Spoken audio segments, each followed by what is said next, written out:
Okay, cool. Even better.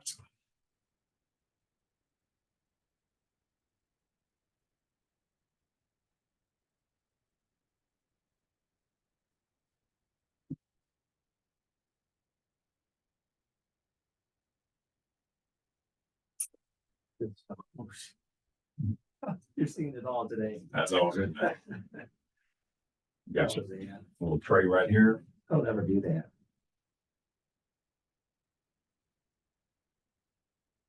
Nice.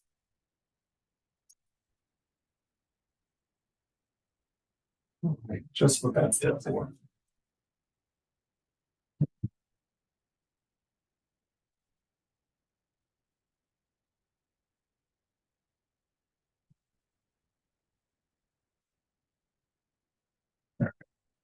Okay, welcome back to the Dan Time Podcast.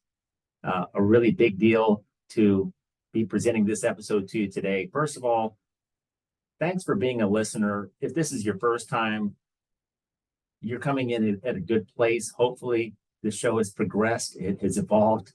I've improved upon some elements of the show, so a good place to jump in if you've been here all along. I certainly hope you're enjoying the variety of guests. Never know who's going to be here each week, but you do know that you get a new episode every week. So back in Pensacola today, as you know, or some of you know, the first few episodes had some local guests, and I'm just really excited. I mean that sincerely, to be on site with today's guest in Pensacola, Dan Lovelock. And this is wonderful for you to take some time out for this conversation today. Absolutely. Dan and his wife, Crystal, opened Lovelock Healing Arts January of 22, so coming up on 3 years. Yeah. Dan has a rich background in music, performing arts, and we're going to get to all that and what led him to what he's doing now and how he's improving lives of people in the Pensacola community present day. So, Dan, first of all, thanks for being here. Yeah, absolutely. Thanks, man. And those of you listening, we don't always have a video component, but today this was it was made possible today, just being on site. I love doing this. I wish I could do this with every episode. It's just a fun, intimate setting with the guests. I think this is the first time since maybe Sean Perry, and then of course way back Dan Lindemann at A&J Muggs. I think he was guest number 2. Nice. Dan, let's take it way back here for a minute. So Okay. You're a Pensacola native, but you kind of went around the world, or made it, not around the world literally, but Almost. but growing up, your grandfather in Pensacola, Jim Robinson, an acclaimed jazz guitarist, and then your parents, both professional musicians. Did you know as a young boy that you had a passion? You're interested? Did someone have to put a guitar in your hands, or did you just know? Yeah, I 100% knew from the very beginning. I mean, it was just what my life was. And so at the very beginning of my life, I was surrounded by music all the time. Granddad, Jim Robinson, Lieutenant Colonel Jim Robinson, he was in the Pensacola Jazz Society. There were always parties at my grandparents' house, and that was how my mom came up. And then my parents met in a band, and then that continued on. They continued to have other bands here in town. My dad eventually started doing touring all across the country because that was where the better money was once he had 2 little ones to look after, me and my sister Penny Lane. And so we had, we had some tension there because he was always off on the road. And then one of the ways that tension was resolved was by moving to Vegas, where he could live and work all in the same city and make great money. And then eventually after that, he got in with the band The Spiral Staircase, which was a one-hit wonder in the 60s. I love you more today than yesterday. That was their big hit single. And then so they were doing cruise ships, and he got into that band. And then eventually, after Spiral Staircase wound down, as it were, my mom joined him on cruise ships, and then my uncle, her brother, Andy joined, and then eventually I joined. And so together we had about 4 years working on cruise ships and playing all over the world. So This is the Melodious Jones. yeah. Originally, their original band name was Neptune's Party, and then we switched it over to Melodious Jones. I really like the story, going back to what you said about your dad was in Las Vegas, but the family was in Pensacola. Yeah. And this doesn't happen all the time. Sometimes dad just stays away. Right. And it's not really a part of his children's lives that often.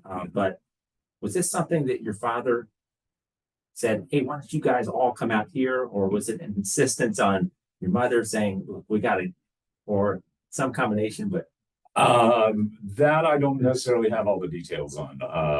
It was a family decision. It was basically like, hey, there's all this work out here. I've gotten a couple of gigs. It looks really, really promising. I've got lots of great prospects. Let's just pack up and move the family out there. And we went out to Vegas and did really well. But my mom's mom was not doing well back here in Milton, where she was living. And so we moved back and to be with her. After her passing, then we moved back to Vegas again. And so there was, as any child of a musician or military family or any of the, there's some challenges and some opportunities with all of that back and forth all across the country or all around the world. And parts of it make you more resilient. Parts of it make it harder to make friends sometimes. You kind of have a disposition that I don't know how long I'm even going to be around here. So, those are different things that I've struggled with internally to kind of recalibrate and make sure that I don't let those experiences color my present too much. And that was one of the reasons why I wanted to come back to Pensacola, was I wanted to reconnect with my roots. I wanted to, and I had an amazing career of on my own, both the early part with my parents, and then later after I went off and did stuff on my own.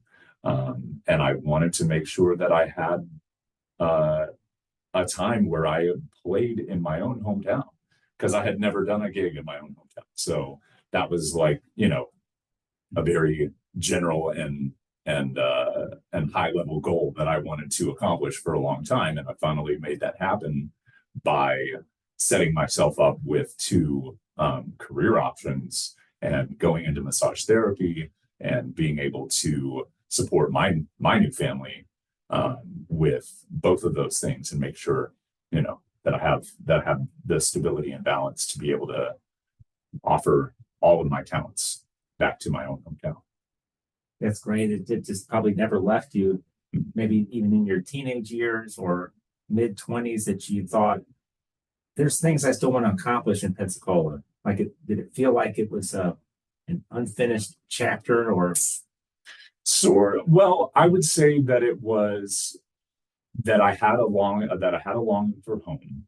That I, would only get to come home a couple times a year. It was always great. I had rose-colored glasses about the whole scene. But I didn't feel that I had unfinished work to do until much later, maybe in my 30s, where I felt like, no, I have some responsibility to go home and bring what I've learned and experienced from the world back home. Because I'm a reader. I love both fiction, nonfiction, history, etc. And in any hero's journey, the hero goes the hell home. at some point. Yeah. Can't just be out there and then just disappear and not bring home the gold, bring home the knowledge, bring home whatever it is that you've collected from the world. So that was, that was part of what was underlying that desire and that homesickness and nostalgia. And so now I'm here, and it's very, very real. And the rose-colored glasses are off. And I'm in the weeds, doing the things. Well, I think that, Pensacola, for those of you who have not visited the area, it is a great melting pot. You meet people from all over. Some of them did not grow up here, and some of them, like in Dan's case, traveled for a while and have returned. But specifically, speaking about where we are today at Lovelock Healing Arts, let me try that again. Where we are today at Lovelock Healing Arts, I think that you and your wife, Crystal, and your staff here are providing really an essential service and filling a need for the community. How nice is it to, we'll get into some of the details of the business, but to get some of the feedback, whether it's online or in person, about how you're improving people's lives? It really is. It's one of the most fulfilling things that I have ever experienced, to be truthful. I mean, that, in my mind, what I wanted to do when I went to massage school was to serve people in a more direct and hands-on way than I had been as a musician.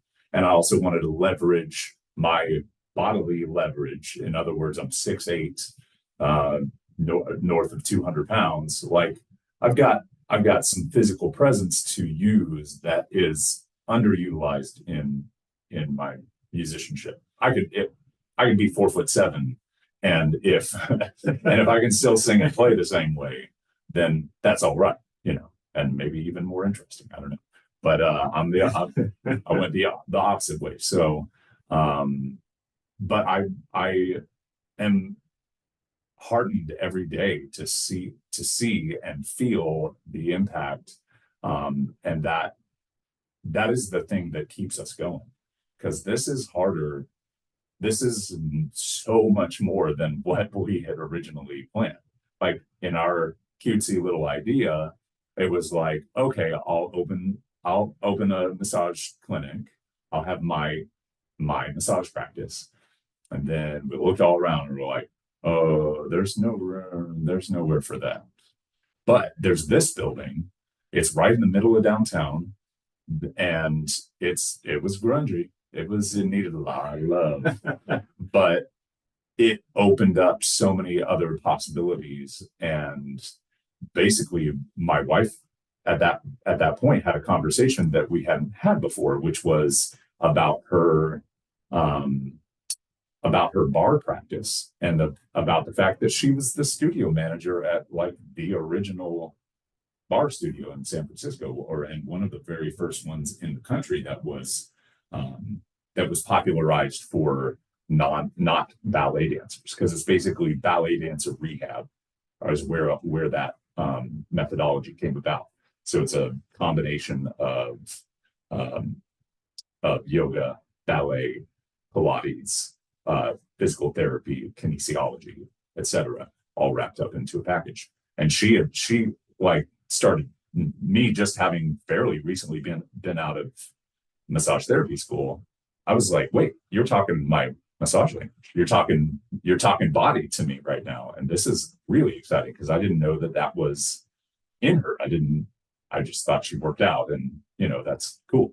But then it started to be like, oh, maybe we could do this, and maybe we could invite yoga instructors, and we could have workshops, and we could find other therapists, and we just started, and we could until it manifested. And she put in all the hard work when it came to designing the space and trying to create a customer experience that she wanted to experience. And so together we've we've grown it from this space into that new Studio B backspace, which is kids focused. Before we were just running everything out of the front studio and trying to coordinate practitioners, and people are coming in and out. So it's been an adventure, and that realization, that reminders, and the feedback that we get from people telling us how impactful that has been on their lives or their child's life. It really is the glue that keeps this whole thing going together, because we've got, it's hard. We've never run a business before. And we're making plenty of mistakes and feeling it out as we go along. So I'm just glad people are along for the ride. You're doing something right. And, through Google rating, an average of 5 stars out there. A lot of these reviews quite colorful and in a good way. Here's one. From the first time I walked in the door of Lovelock, and every time since, I noticed the love and attention to detail that has been given to all the things that make the space different from all the rest in our area. Just that first statement there. Yeah. I notice it too. A lot of you think about the favorite places that you like to go. There's typically an ambiance. There's an olfactory component that draws you back. And there's maybe some water ambiance about places that you love. Yeah. And especially in this realm, that's super important. So she goes on to say, I especially love the intimate space for practicing yoga. It's a place that once through the doors, it's like leaving the world behind. The lighting, the scents, the drapes. She says, I know this is silly, but I even notice how easily and quietly in which they glide on the tracks. It's so nice to have everything ready and waiting for me when I enter. The mats, bolsters, blankets, and blocks. Even tea is served and it's delicious. So, and she continues to go on. And a lot of the reviews are quite similar, Dan. So, how much time did you spend? You opened in January of 22, making sure that you got it right on that first 2 steps through the door experience. Oh man, that is 100% Crystal. I mean, I certainly built a lot of things. I certainly hung a lot of things. I certainly drilled and did a lot of different things. She put your height to good use. Yes, she did, and as she should have. But yeah, the aesthetic is 100% her, and she gets all credit for that. Not only that, the overall vision of the aesthetic, but just making sure that it stays that way. And because when you're running a business and you have all these different practitioners, it can get out of hand real quick. But then as it wasn't perfect the moment we opened our doors. And as we've been here, we've settled in, and we've that's part of the feeling that you get when you're here, is that we are in it all the time. If you come in these doors, if you walk in at any door, you're likely to see me or Crystal or both, and our daughter, and we live in this space. We're constantly putting our energy into it and loving it and caring about if things go wrong, or and that's a big difference when it comes to studio ownership, and why it might feel really different to be in a big name studio, or doing workouts at the Y, or doing these different things, because the responsible entity is elsewhere. The ultimate, the ultimate responsibility of all of this comes down on me and Crystal. So it's I hope, and I'm glad I especially laughed at the curtain thing because it took me forever to get that sucker to, like, it was catching, and it was a I fought it for months. So especially right when we first moved. Well, again, speaking to serving the community, especially, well, I mean, we're a few years removed from the pandemic, but um, a lot of people, I think, maybe have some areas in their life that have not been addressed properly. And they, I want to say this, a thing I noticed about you, going back to the experience that people have when they encounter you or Crystal, is your posture. That's something I work on constantly, but you have a good, what you project to someone walking in, it's like you said, we live here, this is our place, we care about it, and all that comes across, and people feel like they're in the right place. But yeah, I just see it being so transformative for people who have sought the same services and with other businesses, and maybe just not gotten the full experience. Sure. Now I had another thought on that end. I was wondering when it was going to come to me here. This even goes back before the pandemic, and just in general, I think as adults, we feel like our bodies are an afterthought.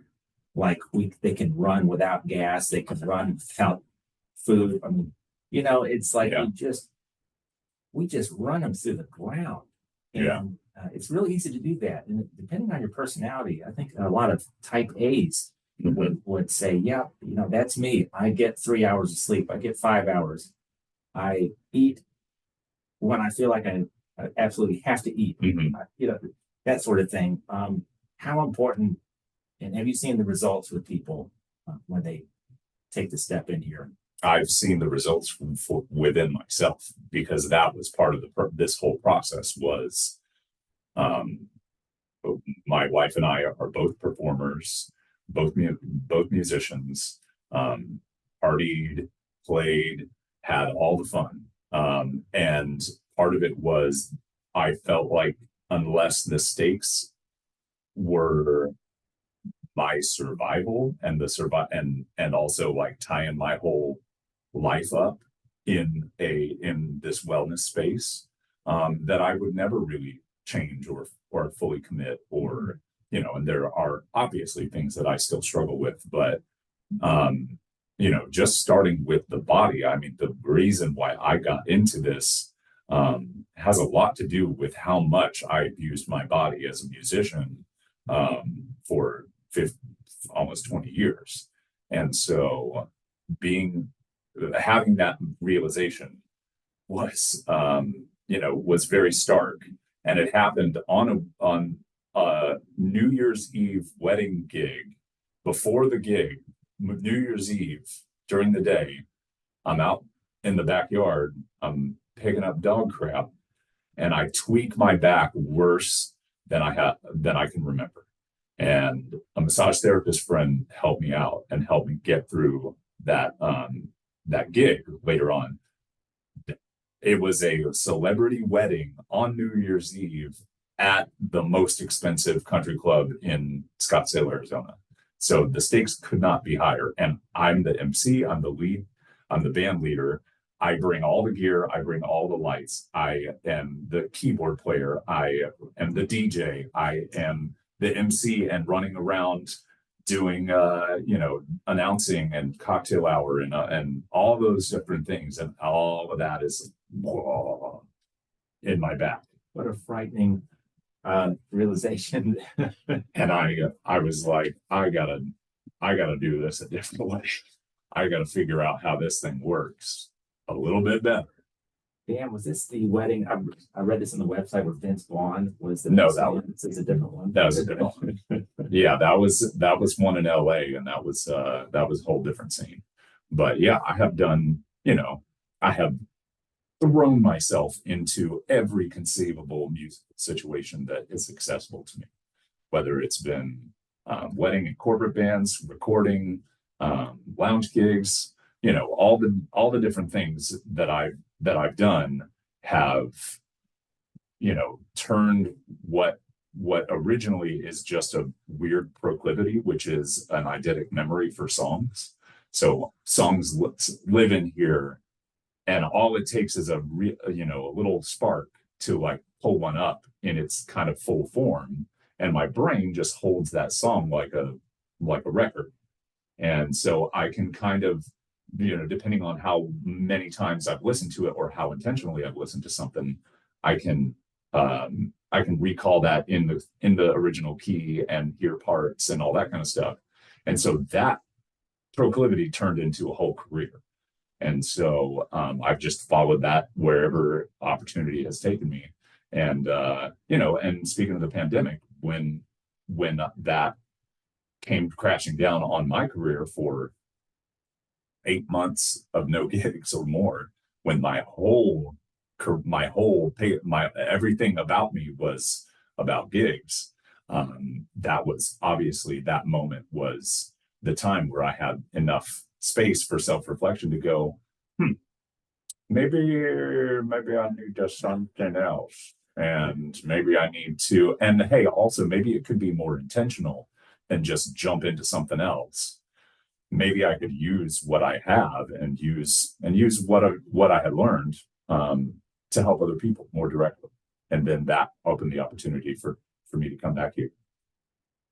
Yeah. Wow. That's going back to the wedding story. I can't imagine the how you got around that. Oh, sorry. No, that's okay.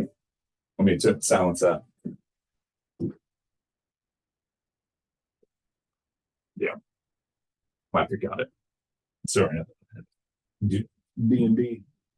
That's all right.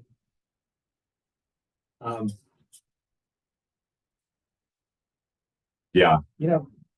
People, and this is just me generally assuming that when they feel run down, they feel like they're overworked, overstressed, the kids are stressing them out, their job is stressing them out. People, they go to places of worship, they go to see a counselor, they talk to their best friend, they go for a walk.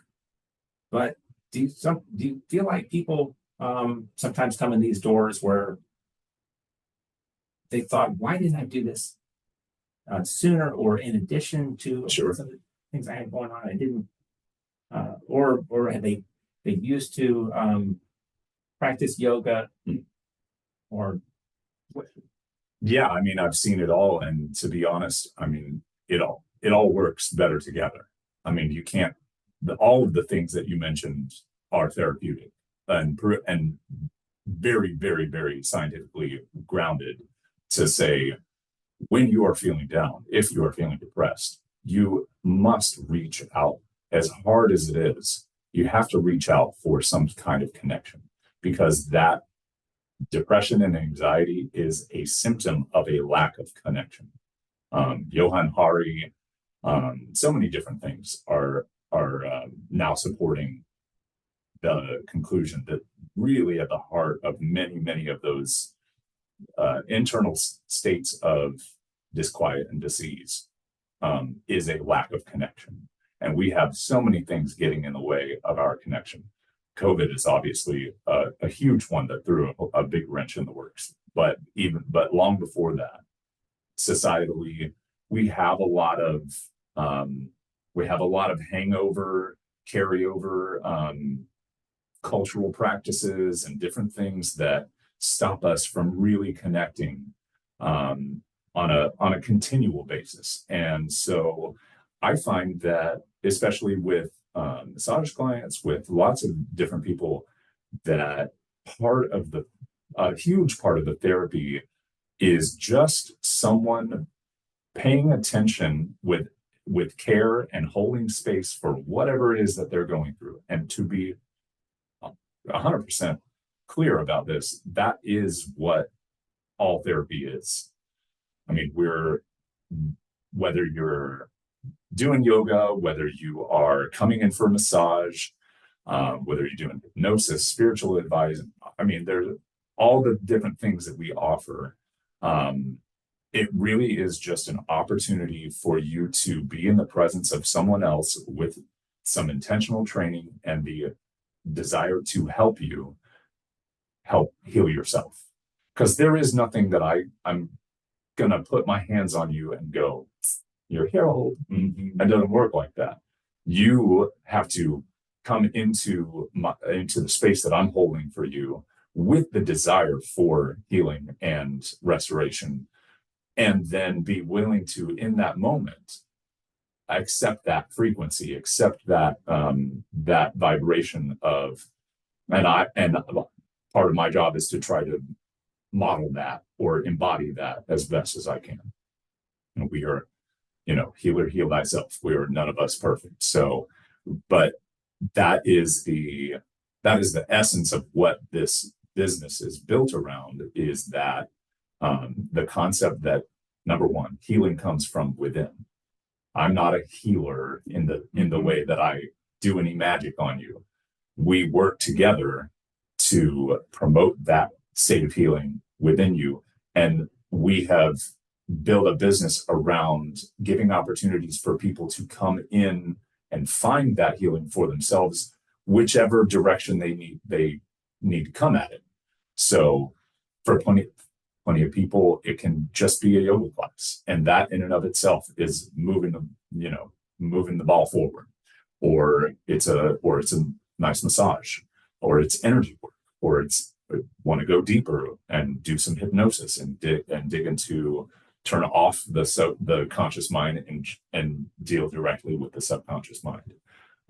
So many different practices, sound baths and kundalini, and the list goes on, and it really has been determined by the passion and the training of practitioners who have been attracted to this place.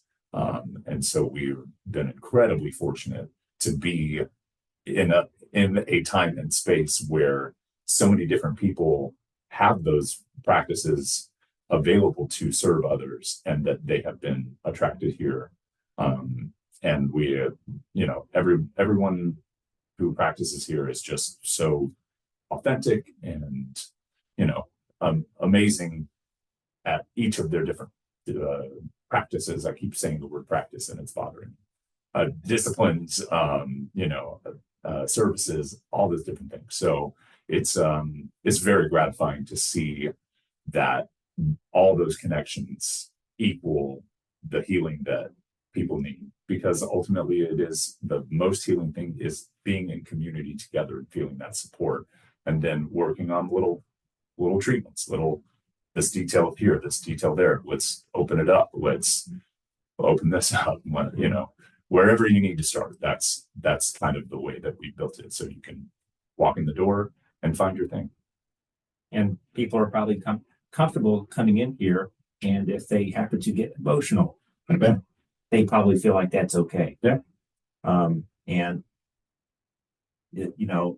I was thinking when you're talking earlier about certain people maybe feel like they're not included or they're visible. I think the elderly, sometimes if you walk through a grocery store, if you smile at an elderly person, sometimes they act surprised that you're even still looking at them for more than 2 seconds. I think they go through that, but I think that younger people, whether they're 20s, 30s, or 40s, they also maybe walk through life and their work week, and they don't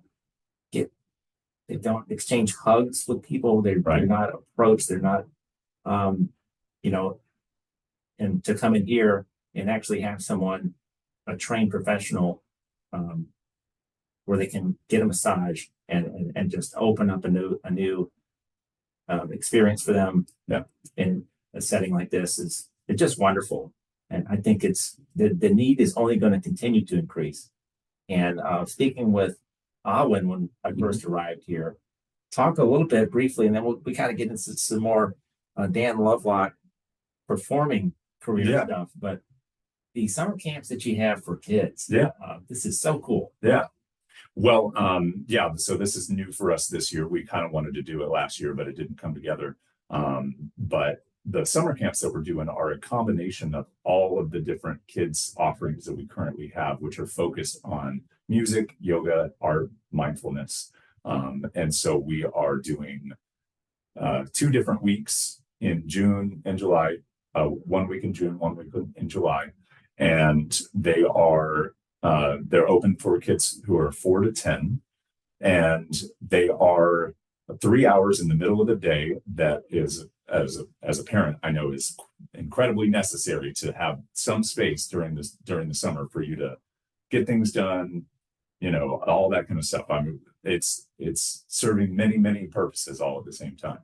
But you know, kids yoga, and I loved how Alan explained how her class has developed and evolved by following the children in their curiosity and figuring out, oh, well, instead of doing random animal poses, why don't we spell out our names with our bodies, and finding different avenues of that kind of exploration.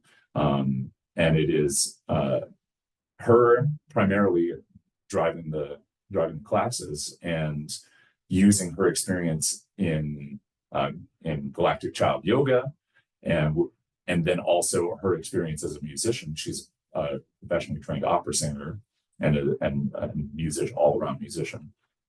And so she's taking all that and her passion for children and weaving it into a elements themed daily progression, being able to explore. We're going to have some gardening opportunities outside. They're going to play with water. They're going to get to learn.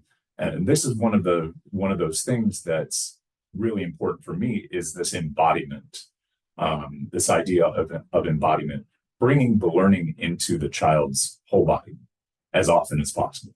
Because it's great. We're really good at the cerebral stuff. And we can chat. We're the chattiest monkeys ever.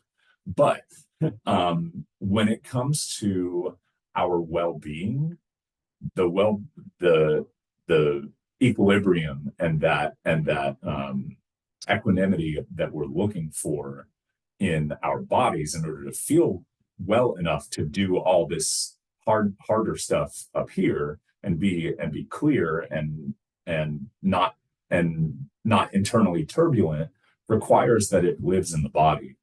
And that and all of these practices, whether it's early music or yoga, or all these, are things that used to be to some degree much more just integrated, baked into childhood. And now, because of the way that we live our lives, it takes some intentionality to add that back in.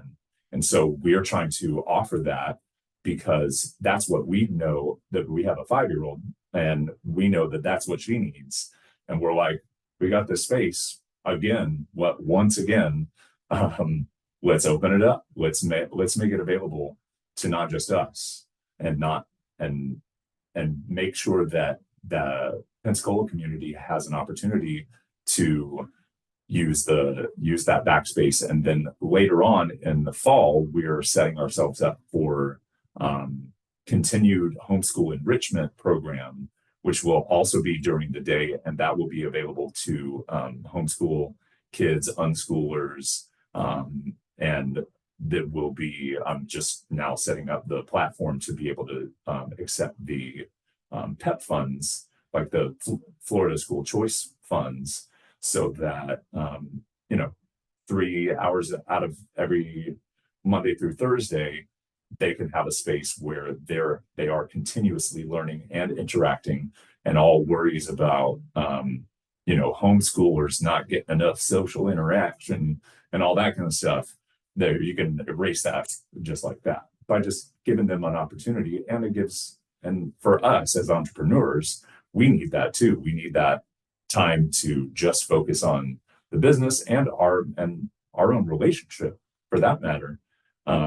And so we're always trying to figure out how we can solve a problem for us, solve a problem for other parents, solve a problem, and do it in a way that just bundles all together. And so far that's been going really pretty good. Dan, speaking of speaking of you and Crystal, and you run the business together, you probably don't have as much time as you'd love to have to just spend time just the two of you, the two of you.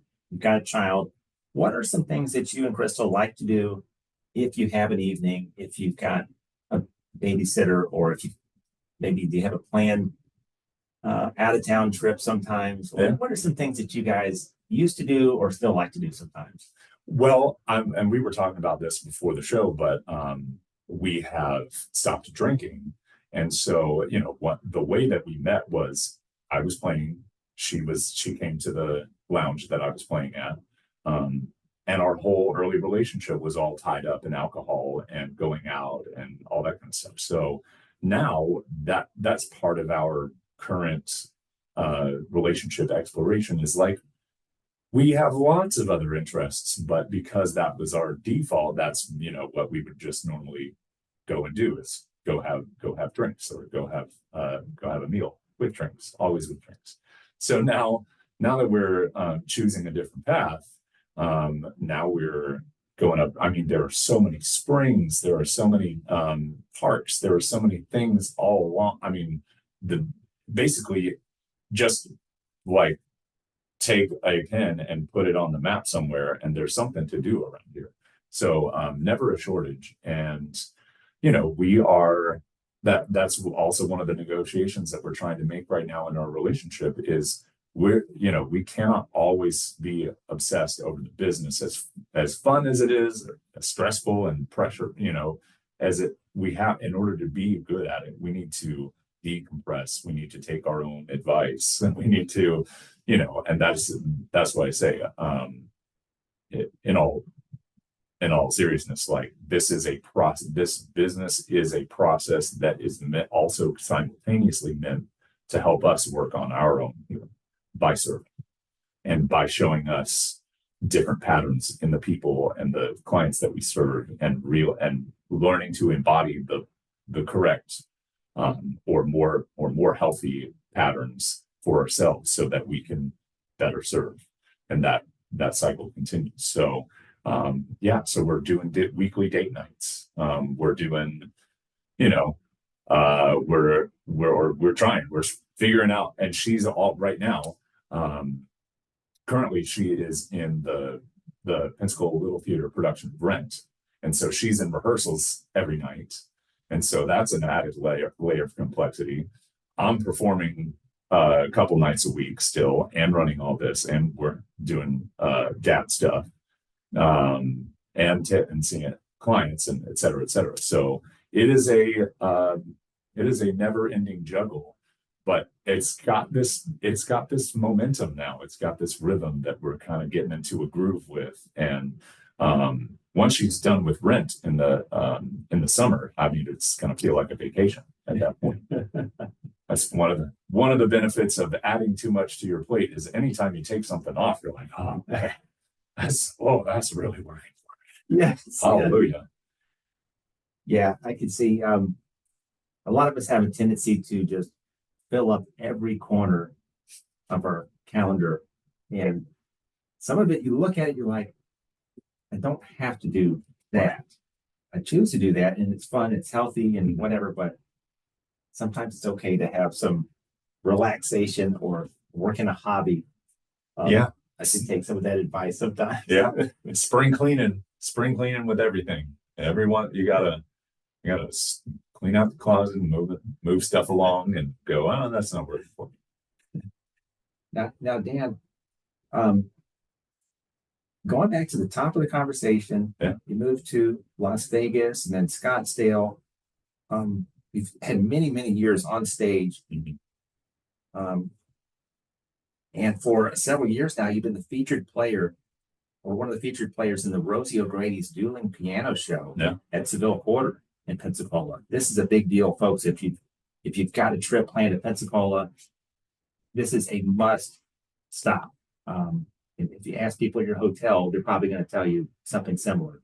Either go to Seville or check out the dueling piano show. You've been performing for a long time. You do some voiceover work, and we were talking earlier that you kind of like to shift the balance a little bit.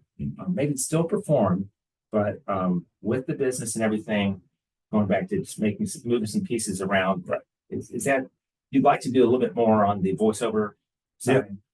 Yeah, definitely. And my mom was a radio DJ when in her high school, like junior, sophomore, or junior, senior year, and out of high school, up in Milton.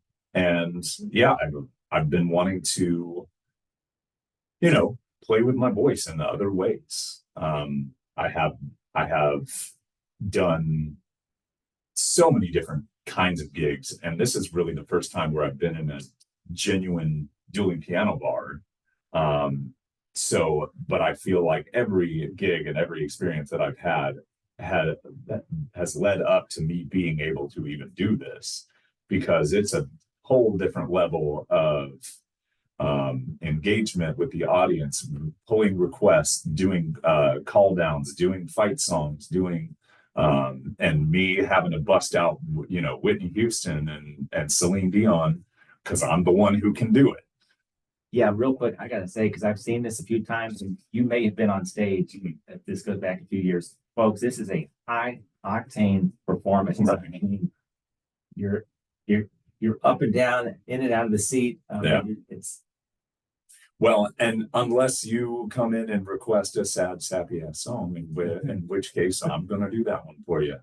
And I probably, depending on how it's going, I might call you out on it.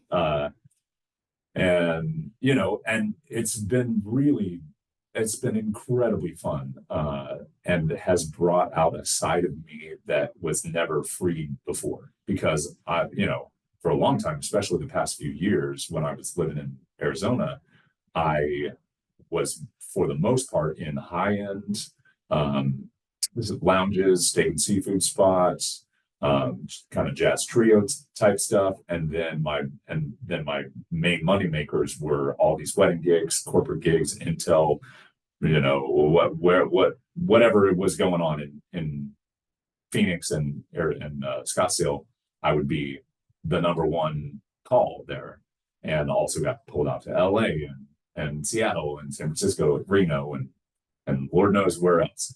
But at a certain point, I wanted to again come home, bring what I've learned, and weave that into a new experience. And then I originally was just trying to get a gig at the district, which is across the street from Seville, and that was kind of full up at that point. And then I later on walked into the doing piano bar for a networking event. They have a business after hours networking event at Seville, and walk in there, taking the bartender my drink ticket with my wife, and she turns to the pianos and goes, "Hey, when does this happen?" It's like, "Oh, it's tonight. Come on back at 8," and it starts up. And she's like, "Well, did you know that my husband is a bad singer and keyboard player?" It's like, "Well, no, I literally just met you right now, but I'm glad you said something. Come on back tomorrow. The owner, one of the owners will be here, the entertainment director, and you can show him what you got." I'm like, "Cool, I'll be there."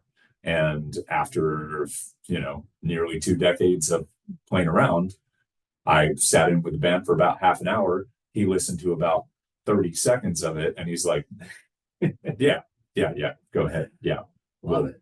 we'll take it." But I had to work my entire life in order to just walk into a gig like that. So, Wow. And Dan, I haven't seen you perform. I'm hoping to catch some of your performance at the district tonight. yeah, But I think a big part of it with any musician is if you can engage with the crowd, and I can tell from our conversation, you're probably very adept at engaging. I mean, you have the presence. I'm tall, you're taller. I'm 6'5", you're 6'8", and but you naturally, I think people are just drawn to you, and then you give it right back to them. I see some musicians, and they're excellent at what they do, but they maybe don't. Different players in a band maybe step into the background. Some want to go up to the front of the stage, but do you love that part of it? Yeah, it is an interesting dichotomy for me because part of this whole exploration of being in the wellness space was about me sacrificing the persona that I had built for myself over the years of being a musician and going, no, that's not real. That I need to, and that's called, persona embodiment, or you can believe that you are your persona. And I wanted to make some very intentional freaking space for that thing. Like, I'm that guy for 2 or 3 hours, Right. but not for 24 hours. And that was hard. That was because I was a full-time performer and I was making killer money doing what I was doing. It's very, it's self-reinforcing. And so that was part of the, that space that COVID gave me, was I had to live with just me. It's just me. No one to perform for. And there's me, wife, and baby. And so that was very grounding, and I'm very grateful for that that opportunity. But yeah, I have, you feel free to ask my mom or anybody in my family. I have always sought that that attention. I've always been desirous of just being out, being big. I'm like, I've got this is what I'm working with, y'all. And why not? Let's have a good time. Yeah. And so, but like I said, after 30, you start to go, I guess there's more to life than just having a good time. Maybe I should figure out kind of how to do that as well, and still have a good time, but also, mature and progress. And other members of my family are, teachers at Oxford, and my granddad on my dad's side is a neurologist. And, I have, and there was no pressure. It was just, the example of like, there's lots of stuff you can do there, boy. You don't worry about, it's awesome that you picked a path and that worked really well for you. But again, if it starts to feel like it's not working, or it's gotten a little, sour on the edges, and might be time to trim some things off. And so, as I'm moving into deeper and deeper into adulthood, and trying to spend as much time with my awesome daughter and beautiful wife as possible, I'm thinking, I could, just check into a voiceover studio for a couple hours and then be home for dinner. And see clients and continue to expand what we can offer and bring more people into the fold, and. So, but yeah, still always plan to play out. I'm hoping to make the district my new performance home, and as well, in addition to all the other 1,700 things that I'm doing, I'm playing opening night at Pensacola Little Theater for Rent. So I'll be playing in the atrium during happy hour, like everybody's coming in and getting drinks and getting ready, and then you'll get to see my wife perform. So that's June 7th, coming up soon. Wow. Oh my gosh, Dan, great stuff here. I love talking about both sides of your career, the here and now, and some of the past stuff and the performing stuff. And like you said, I think children, at least for me, it changes your perspective in so many different ways that you never see coming. You make some lifestyle changes. It's crazy. You look back 10 years and you think, wow. Look at what, I mean, you don't even have to be really ashamed of the old you, but you can just say, golly, did it take having kids to quiet all that down? Sometimes it takes a lot more than that. Yeah. But 5-year-old daughter, I've got a 6-year-old, I have a 3 and a 2-year-old, and it doesn't, you see the years going by and you see the stages going by. So you want to be around and present and involved. Right. And I'm so excited for what's in store for you and Crystal and everybody here at Lovelock Healing Arts. How often do you have people return with a friend and bring somebody that they've talked to, or do you see that, or does Crystal see that more than you do? Ooh, well, I mean, I certainly get past client referrals for massage. People who have said this was the best massage I've ever had. You must go. But yeah, and actually on our uh, system, the platform that we use to book everything, they actually, it's weird that you're mentioning that because they just came out with like an easy way to do guest passes. And so I haven't implemented it yet, but that's going to be something that I'm gonna start rolling out and give everybody who's a member an automatic guest pass at one a month, so that because we want to see more and more involvement. We want to serve more people and bring the community closer together. And it's funny too, now that I've been here for 3 years, 3 years and 2 days. On June 1st, it'll be 3 years total that we've lived here. And so now I walk down the street, I'll almost always run into somebody I know or somebody who knows me. Because of my exposure in the Doing Piano Bar, the district. I've done other things. I do other events, Navy Federal Party, et cetera, et cetera. I'm always getting into all kinds of craziness. So yeah, and that just creates opportunities to see if there's a way that I can serve that person. And I'm doing, because I've been in so many different situations in my life, whether it was, high pressure corporate thing or a celebrity wedding or this, that, or the other, like I feel a lot less pressure to impress now because I've just seen so many different angles of how people behave. Whatever. Do you need some service? If not, no big deal. We have, it's that constant push and pull of, how do we think like business owners, and how do we serve like servants? Like, actually, it's one of the things that I really like about doing massage is weirdly the opportunity to wash somebody's feet, to clean somebody's feet the way that Jesus did. Now I got a hot towel warmer. Yeah. Jesus didn't have. But that's something that it just feels like every time I have it done for me, I'm like, there's nothing more simple and kind and straightforward and luxurious than having somebody just clean your feet for you. Yes. And then I'm going beyond that too. But those are just little things that anchor me into this practice and keep me grounded when I feel like what is my life? Right. Because sometimes it gets, the momentum of everything moving all the time can be overwhelming in and of itself, even if everything's going great.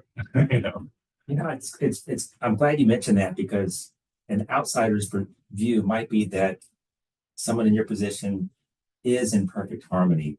I mean, look at the wellness spa. They must be doing everything right, but you're human as well. And I like what you spoke to about being a servant. Mm-hmm. None of us know how long we're going to be here, and I think it's more important. People have always said, you're the nice guy, you're too nice, Dan. Mm-hmm. So I'm kind of used to that. But as I get older, I am interested in making an impact and helping people in the capacity that I can. Right. And I just love hearing what you're doing here in this phase of your life. Yeah. And that it's catching on. Yeah. Dan, we could talk for a lot longer, but you're a busy guy. I always forget to ask the question of my guests, especially the Dan guests. Mm-hmm. Most of us weren't born Dan. Mm-hmm. We started going by Dan at some point in life. Mm-hmm. your story may not be, any more exciting than mine, but how old were you when you said, "I call me Dan"? Or Oh, um, or does it go way back to, 5 or 6? well, one of the things is that on my dad's side of the family, a, uh, very many of my uh, male predecessors are Dana or Danny or Daniel, or so it's so as a way to stand out. Like my mother still calls me Daniel somewhat. Um, she's really, and my aunt JJ. Um, I think that's, I don't know at what point though. I don't know if there was like a definitive switch. I don't really correct people if they call me Daniel. It doesn't bother Yeah. me in the least. Um, and so no, I don't know. But yeah, You okay with Danny? Danny, I mean, It's it just depends on who's saying it. That's usually the one I've heard where people say, call me anything but Danny. Mhm, I'm not as It just doesn't happen very often, but if right. someone's wants to call me Danny and they're being nice about it, I Yeah. don't have a problem with it. Yeah, and it's also, how men are like there's a playfulness and a ribbing and like, testing you to see like what's the edge of your sense of humor. So I'm good with all that. And I mean, for as awful and offensive as I can be on stage sometimes and just ridiculous, I'll take, well, I deserve all the Dannies you can throw at me. So it's fine. It's no big deal. Okay, I wish we had time for a lot more, uh, for many more questions, but you've Yeah. been so generous today.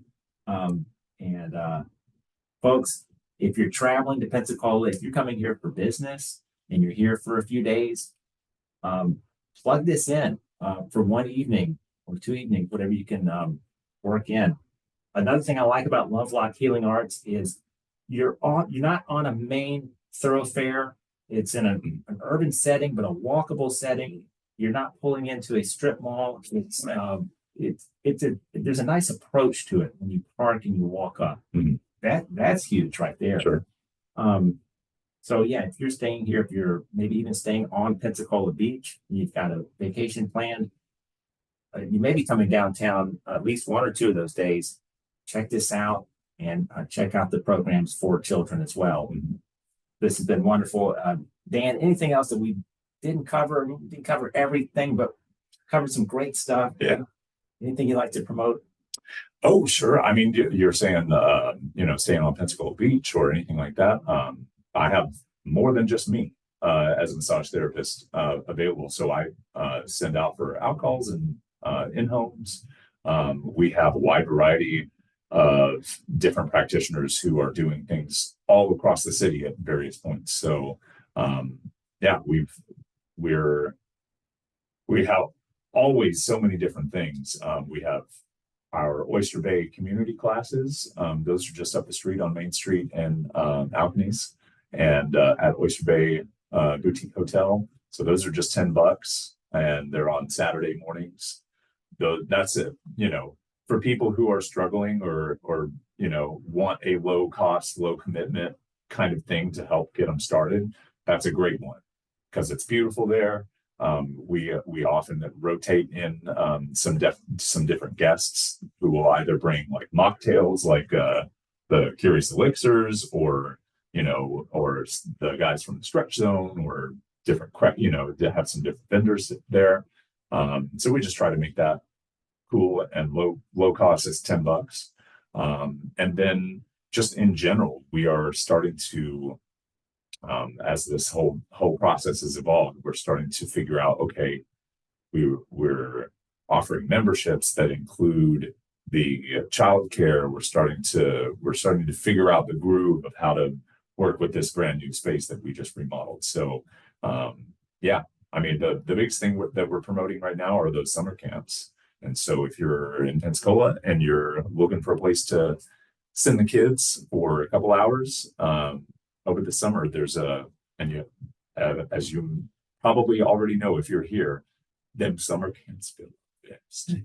So, and and we're working with about 700 square feet back there, so it's 15 kids max, and so we're gonna be doing those, and I forget the precise dates, June and July, 1 week at a time, and other than that, our doors are always open. We're really excited to be continuing to deepen our connections into the community. And I'm really grateful for this opportunity to just talk about some stuff and connect with another fellow Dan. I love it. It's just great. Another tall Dan. Yeah. So very unique conversation here. I guess one more wacky question, and if you don't have an immediate answer, that's okay. Dan, if you could pick an actor to portray you in a film and your life story, is there one that immediately comes to mind? Or do you have a favorite actor that you like? Maybe doesn't look exactly like you, but like, okay, I can see that. Ian McKellen. Okay. For no other reason than he's just he's just awesome. But no, I often get weird questions about the way that I look, or like I look like so and so, because I have a ethnically ambiguous kind of setup with the really dark hair and dark beard but blue eyes. And I have a lot of, my family been here for a long time. There's a lot going on in here. So a lot of people will like pick up on a thing that they see in my face that reminds them of an actor, or what's the guy who did Spock, the new Spock. Some people are like, see Zach, it's in there somewhere. But then but somebody came up to me just the other day and they're like, where are you from? I'm like, I'm from here. Oh, like on the piano, like literally in the middle of the piano bar performance, or my partner was leading the song. No, but I mean, like, where are your people from? I'm like, also here. So you're. She was trying to get me to say, I don't know, some ethnicity or some confirmation of something that she felt. I'm like, I'm a mutt girl. I'm American. I mean, it goes all the way back to the beginning. So, and that's one of the reasons, side reasons why I love being in Pensacola, because this is where it all started for real. European settlement, really, this is the spot. And so when you want to understand how it's going since then, it's interesting to look at it from the place where it first all started. So I'm grateful to be in Pensacola. I'm grateful that this is my home, and I'm grateful to serve as best as I can, imperfectly as I am. And I'm glad that you reached out and we got to have this conversation. I am too, Dan. Thank you so much for your time today. Absolutely. Hopefully we can do it again sometime. Heck yeah. All right, folks. Hope you enjoyed this episode. Check it out. The website is, there's actually a couple websites. Yeah. Yeah. So, I mean, lovelockhealingarts.com, easy, danlovelock.com. All those things will get you to the places that you might be interested in, or your favorite platform. So, and then you can always just find our info, call us up. We'll guide you to something that will serve you. If you're confused, or you're like, some of that stuff sounds a little woo-woo, is there any science behind that? And most assuredly, yes, on all fronts. And if you want some deeper insight, or you need a little guidance to help you get started, or want to find out more about kids programs, just contact us. Excellent. Okay, folks, have a great week. Be good to yourself, be good to everybody around you. But I've said it a long time ago, many weeks ago, but it starts with you. And look into it. If you're in the area, again, check it out. Lovelock Healing Arts. And have a wonderful week. We'll see you next Sunday on the Dan Time Podcast. Thanks for tuning in. Thanks. Cool, man. That was so cool.